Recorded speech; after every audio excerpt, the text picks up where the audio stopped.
Hey guys, I got my coffee ready, which means it is time to start coloring. Now, right now what we're gonna do is we're gonna color Weirdsley. Weirdsley is based on a real guy that I actually know. So getting the colors right is kind of important, and I have a palette all set up with the colors for Weirdsley. Right here, it's his skin tone. And so we'll go ahead and pick that color.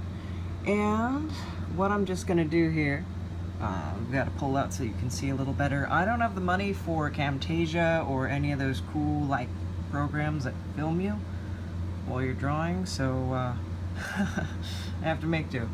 My scrubby zoom, and that's where you can just move in and out to make the canvas zoom with you, it stopped working all of a sudden, like literally right in the middle of a project. So bear with me, I'm trying to hold the camera, trying to zoom in and out, trying to do all of this. But basically what I do is I just do a really rough pen outline. You got to make sure it's set on path, not shape, otherwise you're going to make a whole new shape, and you don't want to do that. But you just kind of trace along right here on the line work. And you don't have to be super careful right here because we're just trying to lay out big expanses of color. We're going to come and do the shading later. But you want to get it pretty close. You don't want to be too outside the line. I'm going outside the line a couple places here because I know that his t-shirt and his hair are going to cover up those areas. So I'm not getting too super nitpicky here. Now you can always go in if you missed a spot. You can always go in and you can just color that little blank section with a pen, and I can already see I'm gonna have to do that in a couple places here. So I'm just gonna go ahead and do that. And right here, almost coming right back up to the top again. I know this is riveting, isn't it? But this is what I do most of the day. So then you go into your path selection tool. Now I am doing this one-handed. There's actually control keys that I could be using if I was using my other hand, but I'm holding a camera so I can share this with you guys. And now you see, I don't know if you can see, but they're called marching ants, those little blinking lines that show us that we are actually in that shape. We have that shape ready to go, and I want to make sure that I am on the layer that I've set up for myself called character color. I work with a ton of layers. That's actually considered unprofessional. The reason that I do it is because when I've tried to do it the professional way, I always run into some kind of problem that, oh crap, I needed that layer, oh crap, I needed this, I needed this, oh, I wish I could section that out. You can always go back in with the pen tool like we were doing, and do a neater stroke, and that's you can always do that, but I don't. You gotta do what works for you. So then we're going to go up here, and we're going to edit, and then fill, which normally that's Shift F5, so edit fill, and it's going to ask us, you want the foreground color? Yes, I do. That's the one right here. Do you want it at 100%? Yes, I do. And so I say okay.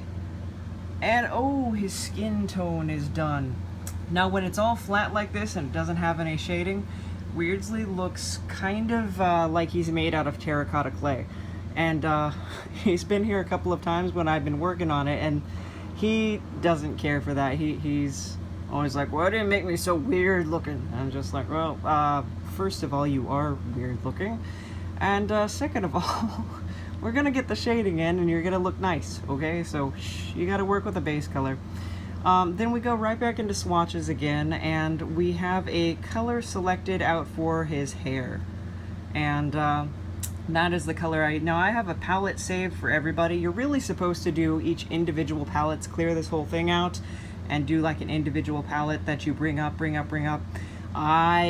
Yeah, again, I can't get down with that. So we're gonna go to select, deselect up here.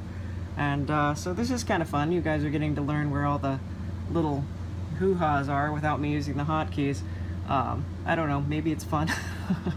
It's probably not fun. So anyway, this is kind of what I do all day with myself, and we're gonna do exactly the same thing as we did before except we're gonna be a little bit more careful with our line here because we've got the face color. We don't wanna blank that out too bad. Now, yeah, I can use the pen tool like this where I drag the Bezier in and I pull out, pull here, pull here. The reason that I don't do that right now is because then I get too tempted to come in and retweak everything.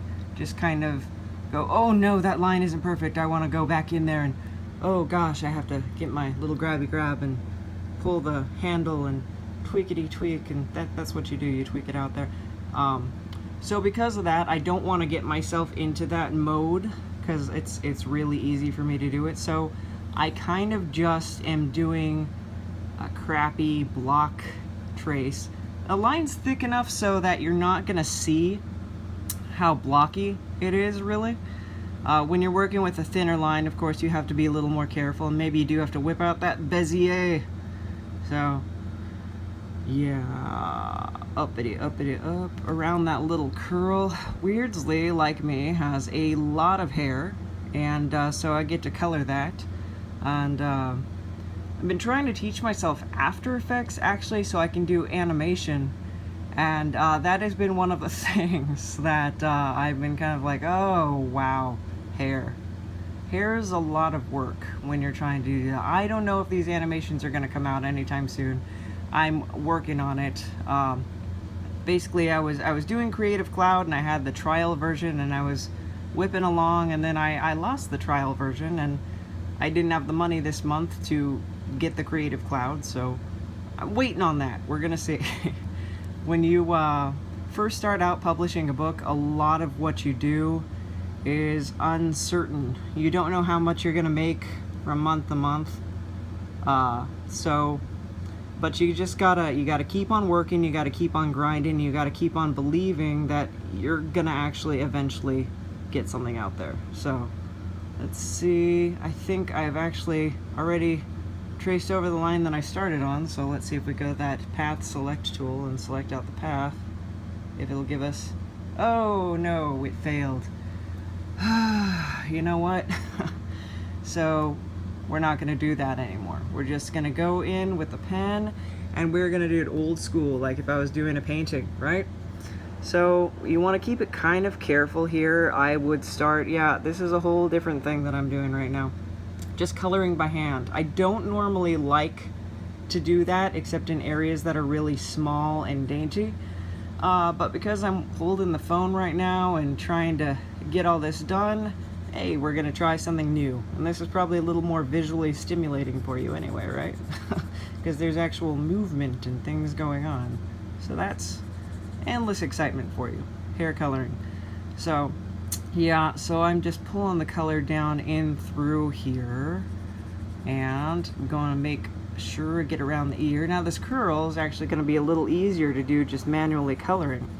Now I don't like to do this because sometimes you get these like big open holes and splotches, which is why after you color a section you always want to zoom in and take a good look at it and make sure you don't have any blank areas.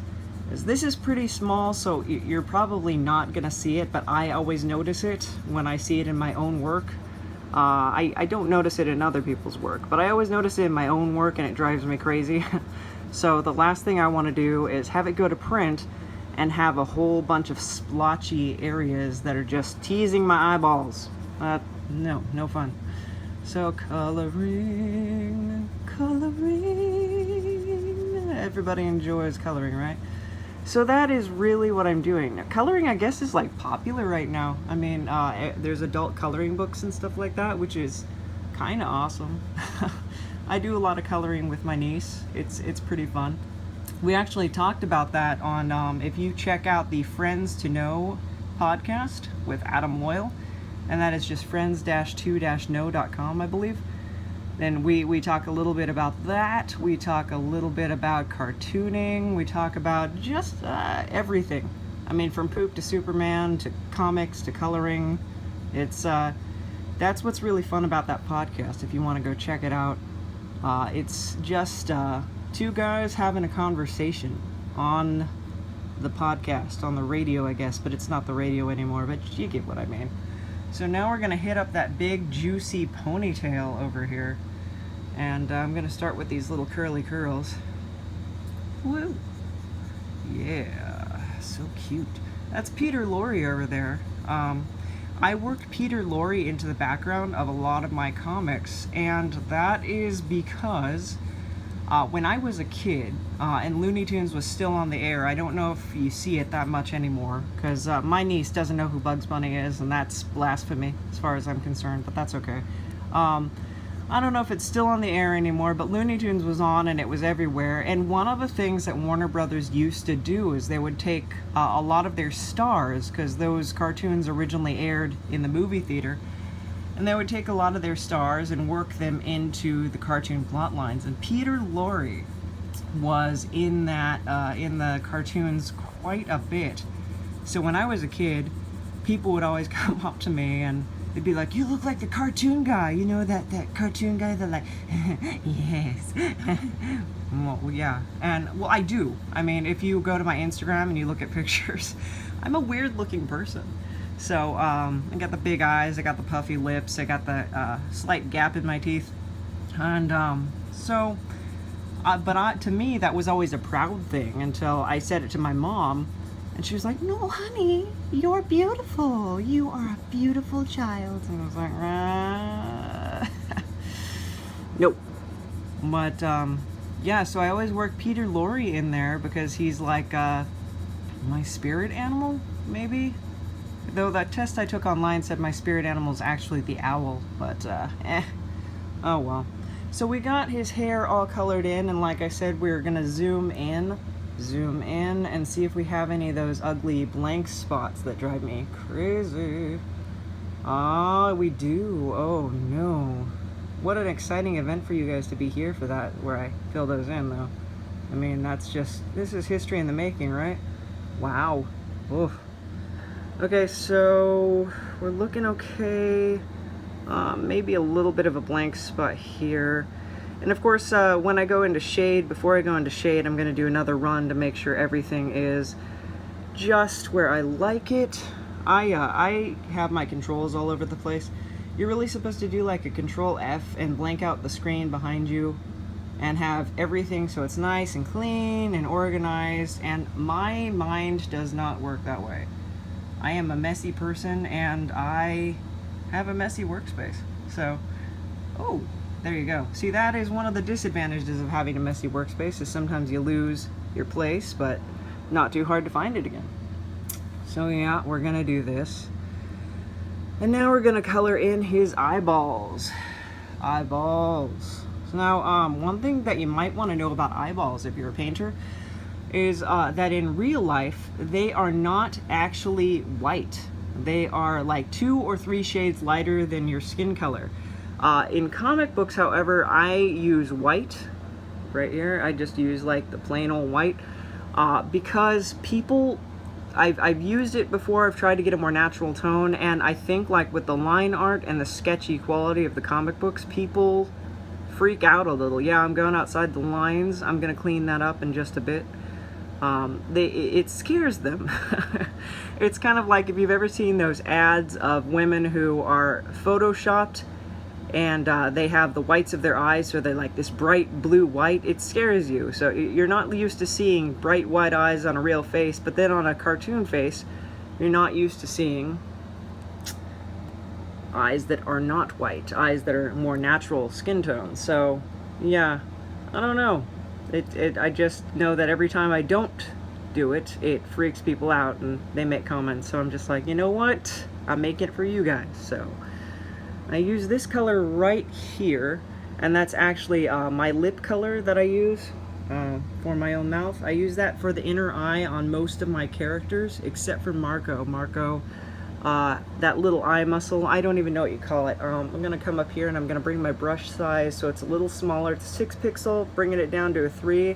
I'm also gonna come over here and go into shape dynamics and pen pressure control, minimum diameter, and you see how it tapers off on the ends? That's gonna help me when I'm working, because I really want to get in there and get those silly little eye muscles, and I don't really want to spill over into the skin again.